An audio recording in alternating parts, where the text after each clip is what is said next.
কথাই বলবো না। আম্মু আসুক এই বিচার করবে। কি হয়েছে তোদের? তোরা তো চিল্লাচিল্লি করতেছিস কেন? দেখো আম্মু, তুমি আমার মা, তুমি আমার পক্ষে কথা বলবা, তুমি তোমার বৌমার পক্ষে কথা বলবা না। হ্যাঁ, আমি তো আমার ছেলের পক্ষে কথা বলবো। এই বাসার সব থেকে অপূর্ণ কে? কেন? আমার ছেলে। আমি তো আমার ছেলের পক্ষেই কথা বলবো। আচ্ছা আম্মু, এটা বলুন তো, এই বাসায় সব থেকে অশান্তি করে কে? কেন? আমার ছেলে। আমি তো আমার ছেলের পক্ষেই কথা বলবো। আচ্ছা এটা বলুন, এবার সব থেকে নোংরা করে কে?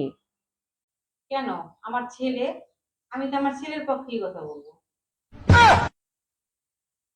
তাহলে কে বের হয়ে যাবে এই বাসা থেকে, আমি নাকি আপনার ছেলে? অবশ্যই আমার ছেলে।